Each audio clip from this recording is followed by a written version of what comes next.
Olá pessoal, tudo bem com vocês? Eu espero que sim. Sejam bem-vindos a mais um episódio do Resolve Enem. Bom, hoje a gente vai trabalhar um pouquinho sobre a Baixa Idade Média, então a gente vai ver algumas questões aí sobre essa temática que também é algo bem pertinente nas provas do Enem. Eu espero ajudar vocês de alguma forma, mas antes um desafio. Na descrição vocês vão encontrar o formulário com as questões que a gente vai trabalhar ao longo desse vídeo. Então, antes de você já iniciar, e assistir todo esse vídeo, faça aí os exercícios, resolva sozinho e venha resolver comigo depois, aí no meio desses comentários e dessa conversa aqui nesse vídeo. Então, espero que vocês gostem e vamos começar? Então, vamos lá, pessoal, tratar aí hoje sobre as questões que se voltam para a Baixa Idade Média. Questão número 1. A existência em Jerusalém de um hospital voltado para o alojamento e o cuidado dos peregrinos, assim como daqueles que, entre eles, estavam cansados ou doentes, fortaleceu o elo entre a obra de assistência e de caridade e a Terra Santa, ao fazer em 1113 o Hospital de Jerusalém um estabelecimento central da Ordem Pascual II. Estimulava a filiação dos hospitaleiros do Ocidente a ele, sobretudo daqueles que estavam ligados à peregrinação na Terra Santa ou em outro lugar. A militarização do Hospital de Jerusalém não diminuiu a vocação caritativa primitiva, mas a fortaleceu. Então vamos à pergunta. O acontecimento descrito vincula-se ao fenômeno ocidental do dá. Então, basicamente, na pergunta, a gente tem que identificar qual que é o acontecimento, o que está sendo descrito aí no texto, sobre o que ele está falando e qual que é a relação desse acontecimento com um determinado fenômeno ocidental. Então, vamos fazer aí uma breve contextualização, O enunciado, ele nos apresenta a criação do Hospital de Jerusalém, que buscava acolher aí os peregrinos e aqueles também que estavam envolvidos durante as cruzadas.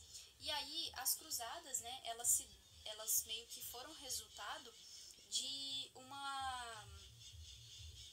uma política que se opunha à conquista da Terra Santa por parte dos muçulmanos. Então, como os cristãos eles ficaram incomodados, e eles meio que buscavam recuperar a Terra Santa como propriedade deles, as cruzadas elas começaram a ocorrer. Então, nesse sentido, acabou que muitas pessoas foram duelar, e acabavam sendo feridas. Então, por isso que nesse período o Hospital de Jerusalém ele foi extremamente importante para cuidar desses feridos. E que mais que o enunciado apresenta para a gente? Ele fala sobre uma ordem, uma ordem de monges. Ela tinha o intuito de cuidar desse hospital e aí cuidar desses doentes. Mas com as cruzadas, ela tomou uma perspectiva diferente. Então, além de cuidar dos doentes, foi necessário incluir aí uma outra perspectiva. Então, por isso, eles aderiram a essa questão militar e começaram a duelar também, a participar dessas cruzadas. Por isso que o enunciado apresenta pra gente que essa questão militar, a militarização do Hospital de Jerusalém, ela não aumentou a vocação desses monges, que era primitiva, ou seja, a sua vocação inicial, mas acabou fortalecendo. Então, a partir disso, vamos para as alternativas. Alternativa A: surgimento do monasticismo guerreiro ocasionado pelas cruzadas. E aí, vocês acham que está certo, que está errado? Vamos lá. Primeiro ponto, o que é esse monasticismo? A gente tem que ter em mente que esse conceito, ele nos apresenta uma questão de que, propriamente dito, os objetivos de uma pessoa, eles acabam sendo meio que deixados de lado para que os objetivos de Deus tomem esse espaço, Então, nesse sentido, a pessoa ela acaba se isolando do mundo, ela vai ser um monge, porque o monge ele vive, em espaços que são mais isolados de toda a sociedade, para gerar essa aproximação com Deus de modo mais profundo. Então, quando ele coloca na alternativa esse monasticismo guerreiro, é justamente a inclusão dessa questão militar dentro dessa perspectiva aí religiosa enquanto um monge, enquanto aquele indivíduo era um monge, ocasionado pelas cruzadas. Então, vocês acham que tem ligação a partir partir desse contexto aí que a gente debateu? Vamos dar sequência e depois a gente retoma para ver, mas ela tem fundamento. B. Descentralização do poder eclesiástico produzido pelo feudalismo. Aqui, basicamente, o enunciado está tratando de questão militar e da questão do Hospital de Jerusalém. Também dá para incluir aí esse processo das cruzadas, pensando essa conquista da Terra Santa, né?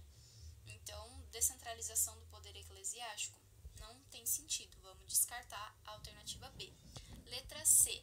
Alastramento da peste bubônica provocado pela expansão comercial. Nesse momento a gente não está falando aí propriamente dito da peste bubônica, por mais que tenha o hospital, né? Pode ser uma pegadinha aí, mas não é esse o nosso contexto. Vamos descartar também. D. Afirmação da fraternidade mendicante estimulada pela reforma espiritual. No caso, essa fraternidade mendicante são principalmente aqueles que estão em conventos, né? Aquelas ordens que estão em conventos e que buscam essa evangelização. Mas no caso, isso não foi ocasionado por uma reforma espiritual. E o enunciado também não traz pra gente essa perspectiva aí de uma reforma espiritual propriamente dita. Ele traz a questão religiosa, né? Mas não necessariamente supõe uma reforma espiritual. E E. Criação das faculdades de medicina promovida pelo renascimento urbano. Também não. Em que momento ele citou, né, todo esse processo? Então, considerando todos esses aspectos que a gente levantou até agora, a gente pode dizer que a alternativa A é a correta, pensando aí, né, essa inclusão na vida dos monges da questão militar, principalmente por conta das cruzadas. 2. No início foram as cidades. O intelectual da Idade Média no Ocidente nasceu com elas. Foi com o desenvolvimento urbano ligado às funções comercial e industrial, digamos modestamente artesanal, que ele apareceu, como um desses homens de ofício que se instalavam nas cidades, nas quais se impôs a divisão do trabalho. Um homem cujo ofício é escrever ou ensinar e, de preferência, as duas coisas a um só tempo, um homem que, profissionalmente, tem uma atividade de professor e erudito, em resumo, um intelectual. Esse homem só aparecerá com as cidades. Vamos para a questão. O surgimento da categoria mencionada no período em destaque no texto evidencia o A. Então, basicamente, o que essa pergunta ela quer que a gente se atente, né? A justamente o surgimento de uma categoria. E aí, o que ele quer dizer? Uma categoria de trabalho. Porque aqui ele está falando que surge um homem, né? Um profissional. Então, vamos recapitular aí o texto antes de ir para as alternativas. Então, ele tá tratando, né, desse surgimento dessa nova categoria aí de profissional às cidades. Então, ele conecta essa perspectiva, já que ele fala que esse intelectual da Idade Média, ele está nascendo junto das cidades. Então, ele destaca nesse sentido que o desenvolvimento urbano ele vai se ligar, né, às relações comerciais e, por isso, vai colocar nesse mesmo plano o que a gente pode entender aí como a imposição da divisão do trabalho.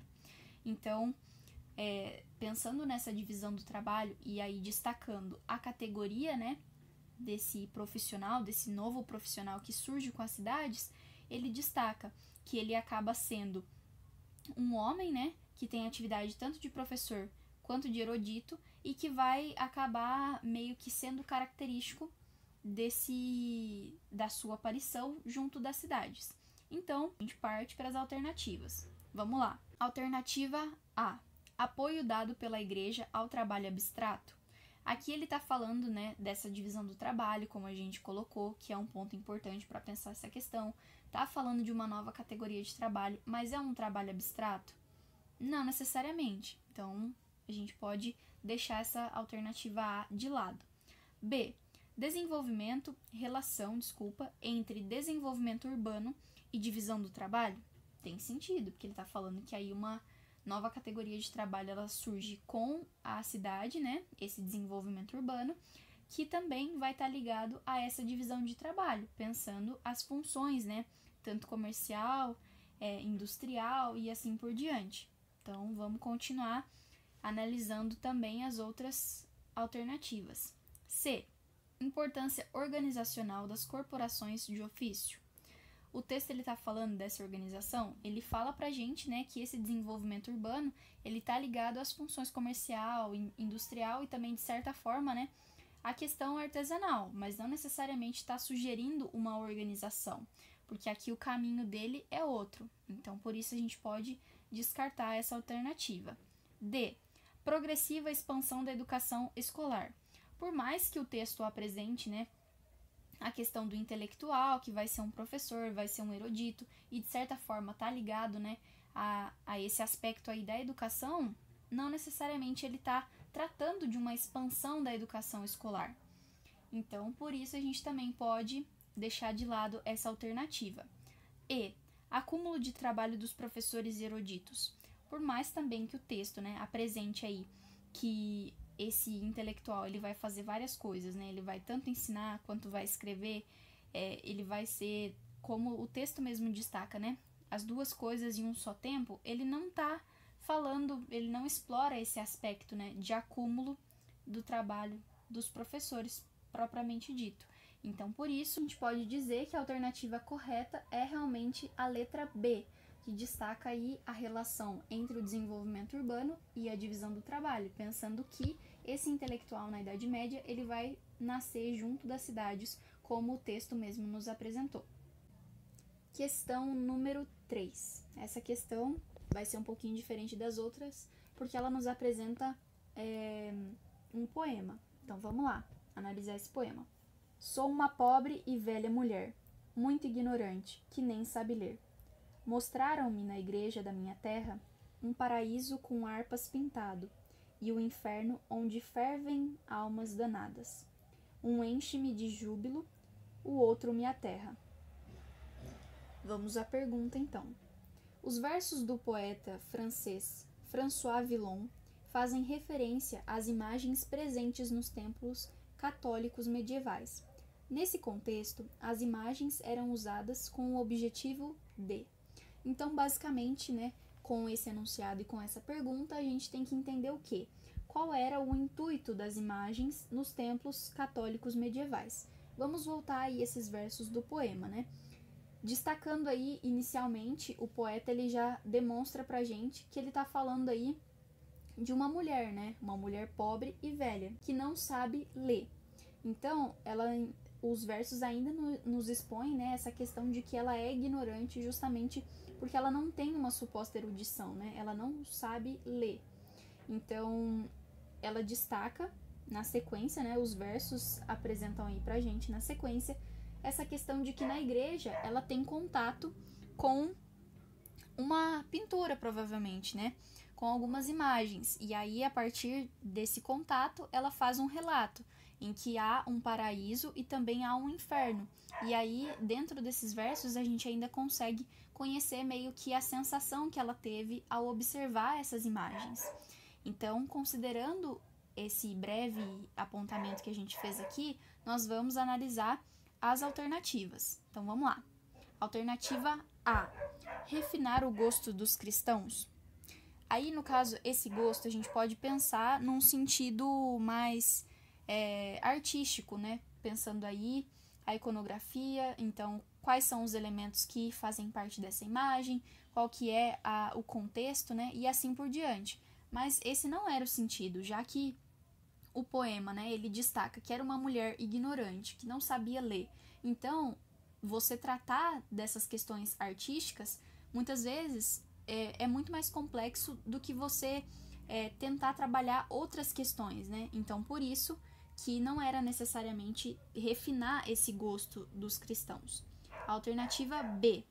Incorporar ideais heréticos. E aí, quando a gente está falando desses ideais heréticos, não condiz com o enunciado, porque esse significado desses ideais heréticos se volta justamente contra os preceitos da igreja. Então, você já caminha aí para uma heresia propriamente dita, né? Então, você vai contra aquela determinada doutrina da igreja. Então, por isso que isso não tem sentido, já que a gente está tentando entender qual que era o objetivo dessas imagens nos templos católicos. Então, por isso que a gente descarta a alternativa B. Alternativa C. Educar os fiéis através do olhar. Bom, isso já tem sentido, né? Já que a gente está entendendo através do poema aí que qual é a sensação que ela tem ao olhar o paraíso, que enche essa senhora de júbilo, né? E aí, ao mesmo tempo que quando ela olha o inferno, ela se aterra, né? Então é um posicionamento diferente. Então é uma forma de educar, porque se a gente for pensar a questão da religião, né? Você que é cristão, você almeja chegar aonde? No paraíso ou no inferno? Então, por isso que a imagem durante esse período ela vai ser importante justamente para gerar essa educação visual. Então, essa alternativa está certa, mas vamos continuar a nossa análise. D. Divulgar a genialidade dos artistas católicos. Tudo bem, você poderia admirar, né, uma determinada obra e falar, gente, que artista, esse tem potencial, mas não era literalmente o intuito, né? Então, você coloca essas imagens e, por exemplo, durante as celebrações e demais ritos que acontecem dentro da igreja, essa pessoa ela está tendo contato, né? Toda vez que ela visita, ela pode ver essas imagens. Então, esse visual, ele também educa. Então, nesse sentido, não é propriamente dito a gente pensar essa divulgação da genialidade desses artistas. Então, a D tá fora também.